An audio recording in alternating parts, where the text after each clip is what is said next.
Swaraj collection Dhalgaon खास रक्षाबंधनानिमित्त Ladki Bahin Rakshabandhan sale, जबरदस्त sale, जबरदस्त बचत दिनांक 10 ऑगस्ट ते 25 ऑगस्ट पर्यंत। तर मग वाट कसली बघताय, चला खरेदीला। स्वराज कलेक्शन देत आहे चक्क निम्म्या किमतीत साड्या, तेही तुमच्या पसंतीच्या। पैठणी, जुलाह, ऑर्गेन्झा, कांचीवरम, जिनिन्सू, बेंगलोर सिल्क, बनारसी मऊ तसेच सुरत मधील हजारो साड्यांचा unlimited stock. Branded men's 4 shirt फक्त 1000 रुपयात, ब्रँडेड 2 जीन्स फक्त 999 मध्ये, ब्रँडेड डबल ब्लँकेट 999 मध्ये 3, ब्रँडेड चटई 199 मध्ये 2, ब्रँडेड टी शर्ट 399 मध्ये 2, dress material, churidar, jeans, top, one piece, night pant यासारख्या असंख्य व्हरायटी उपलब्ध। गुणवत्तेची हमी, दर पण कमी। स्वराज कलेक्शन ढालगाव, वीज बोर्डाजवळ, ढालेवाडी रोड, ढालगाव, तालुका कवठे महांकाळ।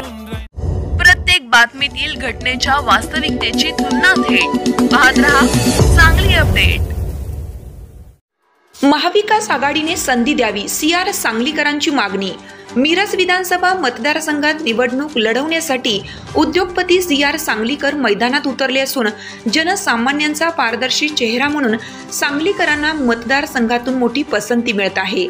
मतदार जनशक्तीच्या जोरावर आपण विजय मिळवू या आत्मविश्वासाने सांगलीकर निवडणूक लढवण्यासाठी पुढे आले आहेत। मतदारसंघातून मिळणारा प्रतिसाद पाहता कुठल्याही परिस्थितीत आपण निवडणूक लढवायची आणि जिंकायचीच असा ठाम निर्धार सांगलीकरांनी केला आहे।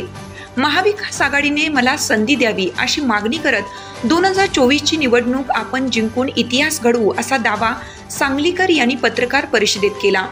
उद्योगपती CR सांगलीकर म्हणाले, 2014ला मी मिरज विधानसभा निवडणूक लढवली, तेव्हापासून आज अखेर मतदारसंघात सक्रिय आहे। मतदारसंघात जनसंपर्क कायम आहे।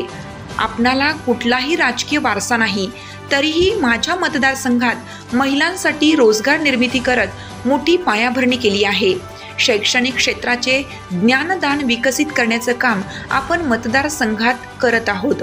रोजगार निर्मितीचे साधन तयार करून आर्थिक सुबत्ता, सधनता निर्माण करण्याचा प्रयत्न यशस्वी करत आहे।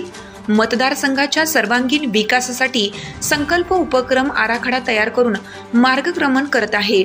2024 ची निवडणूक आपल्यासाठी आरपारची लढाई असेल।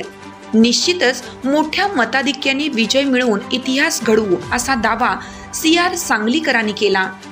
मला आमदार व्हायचं आहे। आमदार होण्यासाठी कुठल्यातरी पक्षाकडे मतदान होय काय उमेदवारी मागायला पाहिजे, म्हणून आम्ही पहिल्यापासून काँग्रेसची माणसं आहोत। काँग्रेसकडे आम्ही उमेदवार मागितलेले आहे, म्हणून की महाविकास आघाडीच्या बाजूने लोकांची कल आहे, त्यामुळे निवडणूक लढवून जिंकून येण्यासाठी काय फार अवघड होईल असं काय मला वाटत नाही। एकटाच राहिलो आहे, काँग्रेसकडे मागणी करणारा मी आता एकमेव सध्या तरी आहे। फॉर्म 3 लोकांनी भरलं असेल, 3 लोकांनी भरू दे, पण मीच गेल्या 15 वर्षापासून काँग्रेसला तिकीट मागून इथंच आहे। मी प्रत्येक दादाचं झालं, विशाल पाटलांचं झालं, परत विशाल पाटलांचं आहे, प्रत्येक इलेक्शनमध्ये इकडं तिकडं असे असल्या कारणाने म्हणून काँग्रेसला मागितलेलं आहे। एनएला जर जागा सोडत असेल तर महाविकास आघाडीचे एक घटक आहे, तर त्यांनी त्यांच्या उमेदवाराकडे त्यांनी हे करावं। मी काँग्रेसला जर मिळत असेल, काँग्रेसला सुटत असेल तरच मी विचार करणार आहे। मी माझ्या वरिष्ठांना विचारणार, वरिष्ठांनी जर लढायचे परमिशन दिलं तर लढणार।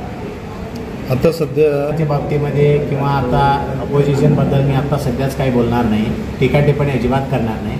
कारण मला काय करायचं आहे, विकास म्हणजे काय, विकास काय असू शकतं हे दाखवण्यासाठीच आपल्याला आमदार व्हायचं आहे।